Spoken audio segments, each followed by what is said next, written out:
নমস্কার বন্ধুরা, কেমন আছেন সবাই? আশা করি ভালো আছেন। আমার আরও একটি ব্লগে আপনাদের স্বাগত জানাই। আজ সোমবার, এখন বিকেল 5টা বাজে। বাইরে বেশ বৃষ্টি হচ্ছে, মাঝে মাঝে বাজও পড়ছে, তাই চা খাওয়ার ইচ্ছে হলো। এমনিতে গরমে খুব একটা চা খাই না, কিন্তু আজ একটু ঠান্ডা ঠান্ডা ভাব, তাই আজ একটু চা খাওয়ার ইচ্ছে হলো। আর আপনাদের সঙ্গে সোম থেকে রবি কেমন কাটে বা সারা বছর কেমন করে ঘর বার সব সামলে চলেছি, সেই নিয়ে আপনাদের সঙ্গে আজ কথা বলবো। আমার এক আত্মীয়র সঙ্গে হঠাৎ দেখা, কি করছি না করছি এ নিয়ে কথা বলতে বলতে উনি বললেন, সংসার, school, tuition, social media, YouTube কি করে সামলাচ্ছিস? স্কুল, টিউশন, ইউটিউব করতে গিয়ে নিজের মেয়ের দিকে সময় দিতে পারছিস তো? এই সব করতে গিয়ে মেয়ের পড়াশোনার ক্ষতি হবে না তো? উনি আমার ভিডিওগুলো দেখেন, এটাই বোঝা যাচ্ছিল। তাই ভাবলাম এই সব প্রশ্ন নিয়ে আজ কথা বলবো। শীত গ্রীষ্ম যাই হোক না কেন, ভোর 4টে ওঠা আমার অভ্যেস হয়ে গেছে। ভোর 4টে থেকে 5:30টার মধ্যে সংসারের সকল কাজগুলো, মানে ঘর ঝাড় দেওয়া, মোছা, গাছে জল দেওয়া, বাথরুম বেসিন পরিষ্কার করা, মন্দির ধুয়ে পুজো করা, কাপড় কেচে ধুয়ে মিলে ছাদে মেলা, 5:30টার মধ্যেই করতে হয়। কারণ এরপর মেয়েকে ঘুম থেকে তুলে আমিও আমার মেয়ে 30 থেকে 40 মিনিট কিছু এক্সারসাইজ বা ব্যায়াম করি। ছোটবেলা থেকেই একা একা কিছু করবে না, 5 বছর পর্যন্ত ওর সঙ্গে খেলতে হয়েছে, পড়তে, সব কিছুতেই ওর সঙ্গে করতে হয়। এখনও তাই করে চলেছি। এখন একা একা খেলে নেয়, কিন্তু ড্রয়িং, যোগা, পড়াশোনা সব কিছুতেই আমাকে লাগে। তাই ওই 30 মিনিটের ব্যায়ামের জন্যই বরাদ্দ করেছি, কারণ সারাদিন ওর বা আমার একদমই সময় হয় না।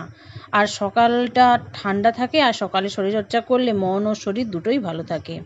এরপর 6টা 30-এর মধ্যেই ব্রাশ, বাথরুম ও কিছু বাদাম খেয়ে নেয়, আর আমি হালকা গরম জলে লেবু মধু দিয়ে খেয়ে নিই। 6টা 30 থেকে 9টা পর্যন্ত ওকে পড়িয়ে আমি রান্না করতে আসি। 10টার মধ্যেই আমার সব রান্নাই কমপ্লিট হয়ে যায়। যারা আমার আগের ভিডিওগুলো দেখেছেন তারা জানেন আমি উনুনে রান্না করি, তাই রান্নার পরে উনুন পরিষ্কার করে সুন্দর করে গুছিয়ে সব থালা বাসন হাঁড়ি কড়া যাই থাকুক সুন্দর করে ধুয়ে পরিষ্কার করেই আমাকে বেরোতে হয়। এর মধ্যেই স্নান করানো, ওর বই গুছিয়ে দেওয়া, টিফিন, জলের বোতল সব কিছুই রেডি করে আমি তারপর দুজনে খাওয়া দাওয়া করে নিই।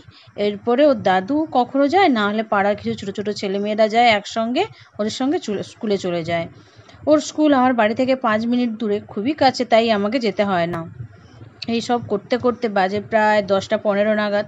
আমি আমি আমার জন্য টিফিনটা বানিয়ে নিই, নিজের স্কুলে নিয়ে যাই। এর মধ্যে ছাদে যে জামা কাপড়গুলো থাকে সেইগুলো বাড়ির ভেতরে করে দিয়ে যাই।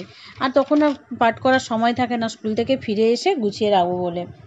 স্কুলে 11টা থেকে 3টে পর্যন্ত থাকি। 3টে 15 নাগাদ বাড়ি ফিরে আসি। 10 মিনিট একটু রেস্ট নিয়ে নিই। 3টে 30 মিনিটে ওকে নিয়ে আসতে যেতে হয়। এটা ওর শর্ত যে আমাকে স্কুলে দিতে যাও না তো আমাকে নিয়ে আসতে যেতে হবে। যাই এছাড়াও ওদের স্কুলে স্যার ম্যাডামদের সঙ্গে একটু দেখা হয়, কিছু কথা হয়। ওকে নিয়ে ফিরি 3টে 45 নাগাদ। এরপর ওকে ফ্রেশ করিয়ে কিছু খেতে দিই, ও কিছু একটা খেয়ে নেয়, আমিও কিছু একটা খেয়ে নিই। 4টে নাগাদ আমার কাছে বাচ্চাগুলো পড়তে চলে আসে। 6টা 30 বা কখনো 7টাও বেজে যায় ওদের পড়িয়ে উঠতে। এর মধ্যে ও স্কুল থেকে ফিরে কিছুটা সময় 1 ঘন্টার মতো একটু রেস্ট নিয়ে নেয়। এরপরে আমার সঙ্গে পড়তে বসে একটু 5টা নাগাদ, 5টা থেকে 6টা পর্যন্ত বসে আমার সমস্ত টিউশনের, আমাদের যে টিউশনটা আমি যে পড়াই ওই সময়টাতে ও স্কুলের পড়াগুলো নিজে নিজে করে নেয়। কারণ ওই স্কুলের পড়াগুলো খুবই সহজ হয়, কারণ ওকে আমি আগে থেকেই পড়িয়ে রেখেছি। তাই ও নিজে নিজেই ওটা করে নেয় আমার সামনে বসে বসে। এরপর যাই হোক, টিউশন পড়া হয়ে গেলে 7টা 5-10 নাগাদ ওকে 1 গ্লাস দুধ দিই, আর আমি 1 কাপ চা বানিয়ে খেয়ে নিই। 7টা 30 থেকে 9টা পর্যন্ত ওকে যে কোনো দুটো সাবজেক্ট পড়িয়ে নিই। পড়া শেষে ড্রয়িং করতে ওকে একটু সাহায্য করি, কারণ সারাদিনে তো ড্রয়িং করানোর মতো সময় হয়েই ওঠে না। ওই 10-15 মিনিট মধ্যে যতটুকুই ড্রয়িং হয় ওকে কিছু একটা করিয়ে নিই। এরপর রাতে ডিনারটাও করে নিই। রাতের ডিনারে বলতে কি, রাত্রে আমরা ভাত খাই না, রুটি বা মুড়ি এইগুলোই খাই। তবে যাই করি না কেন ডিনারের জন্য সবটাই আমরা সকালেই বানিয়ে নিই। খুব গরম পড়লে তখন একবার হয়তো ভাত খাই, না হলে আমার হাজব্যান্ড এলে ও খায়, না ওর সঙ্গে ওর মেয়ে, আমার মেয়ে, ওরা দুজনে খায়। যাই হোক, খাওয়া দাওয়া এইসব করতে করতে এর মধ্যে আবার ও সিআইডি দেখতে হবে। ও সিআইডি ভীষণ ফেভারিট, তাই এর সব খাওয়া দাওয়া করতে করতে সিআইডিটাও দেখে। এর মধ্যে আমিও তাড়াতাড়ি করে খেয়ে নিয়ে রান্নাঘর আর রাতের যা বাসন কুসন খাওয়া দাওয়া হয়, খাওয়া দাওয়ার যে বাসনগুলো পড়ে সেগুলোও ধুয়ে নিই। আর পরের দিন সকালে যে কী রান্না হবে আপনারা ভিডিওতে দেখতেই পারবেন। আমি সবজিগুলোকে আলাদা আলাদা পলিতে করে বেঁধে রেখেছি যে ওই কোন দিন কোন সবজি রান্না হবে। তো সোম থেকে শনি পর্যন্ত আমি সমস্ত সবজিগুলো সেই হিসেব করে আমি কিনে রাখি, যাতে করে আমাকে সিদ্ধান্ত নিতে না হয় যে পরের দিন কী রান্না করব না করব। তাই আগে থেকেই প্রত্যেকটা যে সবজি আমি আজ যেদিন খাবো তো সেইটা আমি রেডি করে রাখি। যদি এর মধ্যে যদি কোনো সবজি কোনো খারাপ হয়ে যাচ্ছে দেখি, তখন সেটা আগে করে নিই। যাই হোক, ওই রাত্রেই আমি কেটে কুটে সব কিছু রেডি করে রাখি, যাতে পরের দিন সকালবেলা ওই রান্না নিয়ে আর কোনো সমস্যা না হয়। আর প্রত্যেক রবিবার আদা বা কিছু মশলা আমি প্রায় রেডি করে রাখি। এই সমস্ত কিছু গুছিয়ে চাবি লাগিয়ে সব কিছু গুছিয়ে টুছিয়ে আমি রাত্রে 10টা বাজে ঠিক, 10টা, হ্যাঁ 10টা 5-10 নাগাদ হয়, তখন আমরা ঘুমোতে যাই। তো মাছের ঝাল বানিয়েছিলাম, সেটাই আপনাদের সঙ্গে শেয়ার করছি। প্লিজ ওটা একটু দেখে নেবেন, আজকের ওটাই ছিল রেসিপি। যাই হোক, আমার সোম থেকে শনিবার পর্যন্ত এই ব্যস্ততার মধ্যে কাটে, তবে রবিবারটা সকালটা সেই ভোর থেকে ওঠা একই রকম থাকে, তো কোনো পরিবর্তন নেই।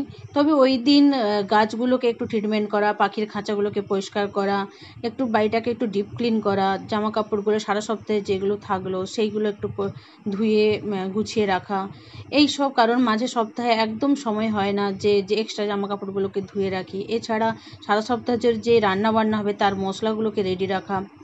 যাই হোক, রবিবারটা নিয়ে আপনাদের সঙ্গে একদিন অবশ্যই ভিডিও শেয়ার করব, ওই দিন অবশ্যই আপনাদের সঙ্গে থাকবো।